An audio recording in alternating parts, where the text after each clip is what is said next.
आत्मा का और शरीर का कोई लेना देना नहीं। तो आत्महत्या में आत्मा कार्य क्या और क्यों गलत है, ये पहला प्रश्न। दूसरा प्रश्न है, जब शरीर जड़ है तो फिर कहा जाता है कि शरीर के बिना मोक्ष मोक्ष मार्ग तक नहीं पहुंच सकते, तो ऐसा क्यों? देखो, शरीर और आत्मा दो चीजें हैं। शरीर जो है जड़ पदार्थों का बना हुआ एक पिंड है और उसके अंदर आत्मा रहता है। इन दोनों का संयोग संबंध है। जब तक आविष्कार है तब तक संयोग संबंध रहेगा और इसके माध्यम से आत्मा को ज्ञान होता है। इंद्रियों के माध्यम से आत्मा ज्ञान होता है। ज्ञान की योग्यता आत्मा में है। जैसे गाड़ी के अंदर योग्यता चलने की है पर ड्राइवर के माध्यम से गाड़ी चलती है, ऐसे कैसे इंद्रियों के माध्यम से आत्मा को ज्ञान होता है। ये निमित्त निमित्त संबंध है। और आत्मा के कारण से शरीर मिला, ऐसे दोनों का कारण कार्य संबंध माने, ये निमित्त निमित्त संबंध माने, इस प्रकार संबंध है। अब साथ साथ रहने पर भी, निमित्त निमित्त संबंध होने पर भी दोनों का कार्य अलग अलग होता है।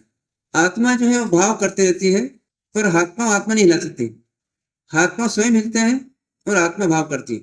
मतलब आत्मा का काम भाव करने का है और शरीर का काम हलन चलन का कार्य है। जाने ऐसे इंद्रियां जो है प्रतिबिंब देती है, उसके बाद में उस प्रतिबिंब को जानने का काम आत्मा करती है। यह आत्मा काम। अब यदि कोई व्यक्ति आत्महत्या करता है तो आत्महत्या करता है मतलब क्या हुआ? तो आत्मा तो मरती नहीं है पर वो आत्मा को मारने का या आत्मा को बिगाड़ने का भाव करता है, इसलिए भाव गलत है, इसलिए आत्महत्या करना गलत ऐसा मानते हैं। पहली बात तो फिर ये पूंजी मिली है आपको कुछ समय के लिए आगे बढ़ने के लिए और इसको खत्म कर देते हो, डिस्ट्रॉय करते हो, तो आगे कब मिलेगी पता नहीं आपको, इसलिए आत्महत्या गलत बताया। दूसरा ये है कि मोक्ष मार्ग इससे क्यों है? तो मोक्ष मार्ग मूल में तो आत्मा से ही है।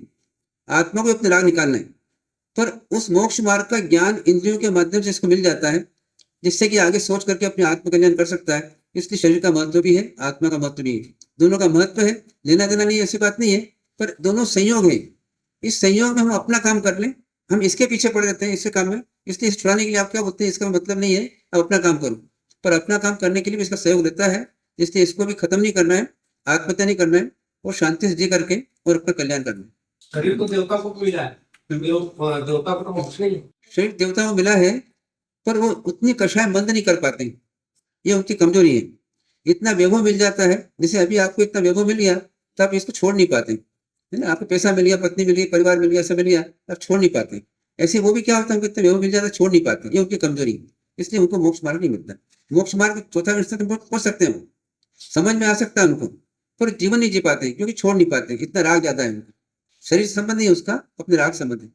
शरीर को नहीं छोड़ना, मोह को छोड़ना है।